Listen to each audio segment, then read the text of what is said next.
రెడ్డి నేను ఒక video release చేశాడండి. ఆ వీడియోలో ఐఏఎస్ అధికారి శ్రీలక్ష్మి గారిని ఉద్దేశించి ఎంత నిజంగా మాట్లాడుతున్నాడంటే, ఆవిడ కట్టుకునే చీర 1,50,000 రూపాయలంట. ఆవిడ పెట్టుకునే విగ్గులు 50 లక్షల రూపాయల వరకు 50 లక్షల వరకు ఉంటాయంట. దాదాపు ఒక 11 విగ్గులు ఆవిడ వాడుతుందంట. సరే, రాజకీయంగానో లేదంటే నీ పైన ఎలాంటి ఏదైనా అవినీతి ఆరోపణలు చేస్తే దానికి సంబంధించి కౌంటర్ ఇవ్వడంలో తప్పలేదు. కానీ ఆవిడ వస్త్రాధారం గురించి, ఆవిడ కట్టుకునే చీరల గురించి, ఆవిడ పెట్టుకునే విగ్గుల గురించి మీకెందుకంటే, ఒక జగన్మోహన్ రెడ్డి అయినా, వైసీపీ నాయకులైనా, వైసీపీ కార్యకర్తలైనా షర్మిలాని విమర్శించేటప్పుడు కూడా అలాగే విమర్శిస్తారు వ్యక్తిగతంగా. ఇక్కడ మీ పైన ఏదో చిన్న ఆరోపణ వచ్చిందని చెప్పేసి అని ఆవిడ తెలుగుదేశంతో కలిసిపోయింది. ఆవిడ మా పైన విమర్శలు చేస్తుంది. శ్రీలక్ష్మి అనగానే తక్కువ గుర్తుకొచ్చేది మీ పార్టీయే, జగన్మోహన్ రెడ్డి. మీరు చేసిన అవినీతి కార్యకలాపాలే, ఏది గుర్తురాదు. అవసరం అయిపోయినట్టుంది వల్ల ఇష్టానుసారంగా మాట్లాడుతున్నారు. సార్ ఏమని మాట్లాడుతున్నారు అనిపిస్తుంది చూడండి. ఆవిడ ధరించేటువంటి రోజు ధరించే చీర ఖరీదు కనీసం అంటే 1,50,000 రూపాయలు. ఆమె చేసేటువంటి ఉద్యోగం ఏంటి, ఆమెకు వచ్చేటువంటి జీతం ఎంత, ఆవిడ ధరించేటువంటి చీరల ఖరీదు ఎంత, ఇవన్నీ కూడా నాకు చాలా స్పష్టంగా తెలుసు. ఇప్పుడు ఎందుకని మాట్లాడడం, అప్పుడే చెప్పచ్చు. జగన్మోహన్ రెడ్డికి తెలంగాణ నుంచి మళ్ళీ ప్రత్యేకంగా తెప్పించుకున్నారు కదా ఇక్కడికి బదిలిపోయిన. జగన్మోహన్ రెడ్డి ముఖ్యమంత్రిగా ఉండగా లేదు నాకు దోచుకోవడానికి అనువుగా ఉండాలంటే ఆవిడే ఉండాలి, ఆవిడైతేనే బ్రహ్మాండమైన సలహాలు ఇచ్చుద్దు మనకి అని చెప్పేసి తీసుకొచ్చారుగా. కార్యదర్శిగా నియమించుకున్నారుగా, నియమించుకోలేదా? నిన్న మొన్నటి వరకు ఎవరో మాట్లాడలేదుగా. మరి సడన్గా ఈ దాడి ఏంటి? రివర్స్ మాట. ఇప్పుడు జగన్మోహన్ రెడ్డికి సంబంధించి ఆ 1 కేసులు ఉన్నాయి కదా, భూముల కేసులు, అది కోర్టులో కొట్టేసినట్టున్నారు. ఎట్టా కొట్ట అన్న జైలుకి వెళ్ళడానికి తప్పదు. ఇంకా మార్గం సులభం అయిపోయినట్టు ఆల్మోస్ట్.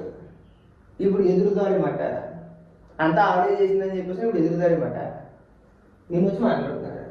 రోజు 1,00,000 రూపాయలకు పైన విలువ చేసేటువంటి చీరలు ధరిస్తూ 50 లక్షల రూపాయల కంటే విలువైనటువంటి విగ్గులు ఆవిడకు దాదాపు 11 ఉన్నాయి. ఆవిడ ఏమన్నా ఉండమంటాయి, అది మీకు ఎందుకండి? ఆవిడ చీర 1,00,000 అయితే మీకెందుకు, ఆవిడ విగ్గులు పెట్టుకుంటే మీకెందుకు? దాదాపు 50 లక్షలు అంట. ఆ రేట్లని మీకెందుకండి? మిమ్మల్ని ఎవరు అడిగాడు అసలు? మీరు ఏమని మాట్లాడుతున్నారు? దేనికి సంబంధించి మాట్లాడుతున్నారు అసలు? ఏంట్రా అంటే, తెలుగుదేశం పార్టీ నాయకులతో కలిసిపోయి వీళ్ళపైన అంటే ఇతని పైన అవినీతి ఆరోపణలు చేస్తున్నారట. అందుకని చెప్పేసి దీనికి కోపం వచ్చేసింది. కోపం వచ్చేసి ఇంకా ఆవిడ పైన వ్యక్తిగతంగా దాడిమాట. ఆవిడేమి మంచి ఆవిడో, సుఖకోసమో, నీతి మంత్రాలలో, నిజాయితీగా ఆఫీసరాలో, అధికారులను నేను అన్నాను. కానీ మీ పార్టీకి ఉన్న జబ్బు ఏంటంటే, మన పార్టీలో ఉన్నంతకాలం, మన పార్టీకి సపోర్ట్ చేసినంతకాలం, జగన్మోహన్ రెడ్డికి నచ్చినంతకాలం ఎవరైనా మంచోళ్ళే. మన పైన ఏదైనా ఆరోపణ వచ్చిందనుకోండి, ఇంకా అలా బలి చేసేటివే. అధికారుల్ని బలి చేయడం మీకు ఇవాళ కొత్త ఏమీ కాదు. మనం ప్రతిరోజు వార్తల్లో చూస్తూనే ఉన్నాం. లెక్కర్ స్కామ్లో కొంతమంది అధికారులు లోపలికి వెళ్ళిపోయారు. వెళ్ళదా? అక్కడ మాకెందుకు? సిఐడి సంజయ్ మాజీ చీఫ్, జగన్మోహన్ రెడ్డి ముఖ్యమంత్రిగా ఉండగా ఎక్కడ భూమి నిలవాల? నేను మీ ఆస్తులు అటాచ్ చేస్తాను అన్నాడండి. తెలుగుదేశం కార్యకర్తలు ఎవరైనా ప్రభుత్వానికి వ్యతిరేకంగా మాట్లాడితే, జగన్మోహన్ రెడ్డి ముఖ్యమంత్రిగా ఉండగా వీళ్ళ అధికారులంతా కలిసి ఎవరైనా మీరు ప్రభుత్వాన్ని ప్రశ్నిస్తే కనుక మీ ఆస్తులు అటాచ్ చేస్తాం, మీ పైన కేసులు పెడతాం, డైరెక్ట్గా దేశద్రోహం కేసులే. ఏమయ్యాడు ఇవాళ జైలు కూడా వెళ్ళాడు. అధికారులను వాడుకొని వదిలేయడంలో మీరు నెంబర్ 1. ఇంకా మాట్లాడు. రోజు ఆ విగ్గులు ఒక్కొక్క రోజు ఒక్కొక్క విగ్గు ధరిస్తూ ఆవిడ దర్శనమిస్తూ ఉంటారు ఆఫీసులో. ఆవిడ కింది స్థాయి అధికారులతో ఆవిడ అసలు భూమినే కొల్లగొట్టింది అన్నటువంటి పేరు కూడా దాల్చినటువంటి వ్యక్తి. ఆవిడ ఒక విలువలతో జీవితమంతా ఉద్యమాలతో, పోరాటాలతో, రాజకీయాలు చేసినటువంటి నా మీద కక్ష గట్టి ఇక్కడ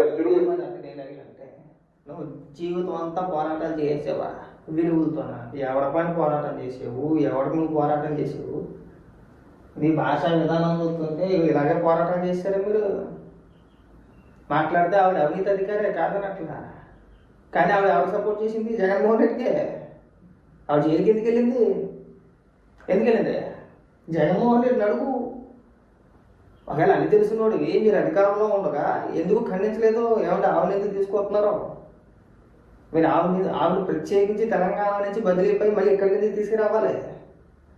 మరి మీరు పదవుల్లో కూర్చోబెట్టడం దేనికి? మళ్ళీ అది కూడా ముఖ్యమైన పదవుల్లో, సీఎం పేషీలో అత్యంత సన్నిహితురాలు జగన్మోహన్ రెడ్డికి ఎందుకు తీసుకొచ్చారు?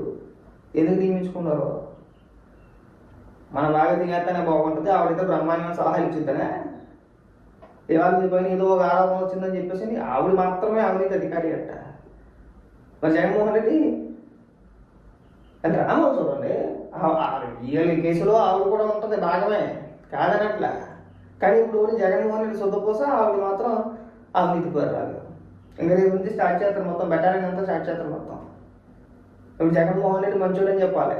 ఈ అధికారులు అందరూ కలిసి జగన్మోహన్ రెడ్డి అవినీతి కేసులు ఇరికించారని చెప్పేసి ఇలాంటి వ్యక్తులందరినీ కూడా బలి చేస్తారు. తప్పలేదు, ఆవిడ కూడా అలా జరగాల్సిందే.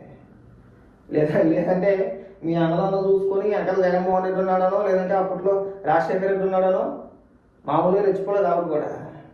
దానికి తగిన బహుమానం అనమాట. ఇంకా చాలా మాట్లాడుతుంది, ఒకసారి వినిపించేస్తాను. తిరుపతిలో గతించిన ఓ తెలుగుదేశం నాయకుడితో విపరీతంగా అంటగాగినటువంటి ఆవిడ, నేను ఈ ఘోరాన్ని చూడలేక అడ్డుకట్ట వేశానని నా మీద తెలుగుదేశం వాళ్లను ఉసిగొల్పి 2,000 కోట్ల రూపాయల అవినీతి జరిగింది అని ప్రచారం చేయడానికి ఈ ఆధునిక రజియా సుల్తాన్ అనే కారణమని చెప్తున్నారు. తప్పలేదు, కాదనట్లేదు. ఇప్పుడు నీ పైన ఆరోపణ చేశారు, దానికి నువ్వేమైనా కౌంటర్ ఇవ్వాలి? నీ దగ్గర ఏమైనా ఆధారాలు ఉంటే తీసుకొచ్చి నిరూపించాలి. అనవసరంగా లేనిపోయిన ఆరోపణ చేయొద్దు కదా. సబ్జెక్ట్ ప్రకారం వాళ్ళు ఏవైతే ఆరోపణలు వచ్చినాయి అని చెప్పేసి నువ్వు అంటున్నావో దానికి సంబంధించి నువ్వు స్పందించాలి. నువ్వెవరు మాట్లాడుతున్నావండి? ఆవిడ కట్టుకున్న చీర గురించి, ఆవిడ పెట్టుకున్న విగుల గురించి మాట్లాడుతున్నావు. దీన్ని ఉడికిపోతాను అంటారండి. సబ్జెక్ట్ లేనప్పుడు వ్యక్తిగతంగా విమర్శతో వేయలాగా మనం ఏదో రకంగా డైవర్ట్ చేయాలి. మన అవినీతి పక్కదారి పట్టాలంటే ఏం చేయాలి? వ్యక్తిగతంగా విమర్శించాలి. మీరు చేసే పని అదే. ఒకవేళ నిజంగా మీ పైన అలాంటి ఆరోపణ వస్తే మీరు చేయాల్సింది ఏంటి? ఇదిగో మీరు ఏదైతే ఆరోపణ చేస్తున్నారో అది వాస్తవం కాదు, ఎవరైనా నిరూపించుకోవాలంటే నిరూపించవచ్చు. నేను అలాంటి తప్పు చేయలేదని మాట్లాడటంలో తప్పు లేదు. కానీ ఆవిడ చీరల గురించి, విగ్గు గురించి మాట్లాడడం తప్ప కాదా? ఆవిడ అవినీతి అధికారినే కాదనట్లా. వెనక కేసుల్లో ఉన్నారు, జైలుకి వెళ్ళి వచ్చారు, బెయిల్ పైన ఉన్నారు, కాదనట్లేదు మేము. కానీ మనం మాట్లాడేటప్పుడు కాస్త ఇంతజనం ఉండాలి కదా. ఆ ఉడికిపోతాలో పోలేదండి. మీరు అంతే, మీ దరిద్రపు ఒకటి పార్టీ అంతే. మాట్లాడితే చీర కట్టుకున్న చీర గురించి ఏమో జగన్మోహన్ రెడ్డి మాట్లాడతారు, ఇంకా ఎవరు కట్టుకున్న చీరల గురించి మీరు మాట్లాడతారు. మరి మీరేమో సుఖపోసాలంటే కాదు, మీరు ఖరీదైన కార్లలో తిరుగుతారు, ఖరీదైన బట్టలు వేసుకుంటారు, ఖరీదైన నగలు ధరిస్తారు, ఇళ్లలో ఉన్న వాళ్ళు కూడా కాదా? మీ జీతాలు ఎంత? మీరు రాజకీయాల్లో జీతాలతోనే బతికేలేదు కదా. చెప్పుకోలేకపోతే చాలా దొరుకుతుంది బాగోతాలో. దయచేసి ఈ చీరల గురించి, విగుల గురించి మాట్లాడడం కాస్త తగ్గితే మంచిదండి.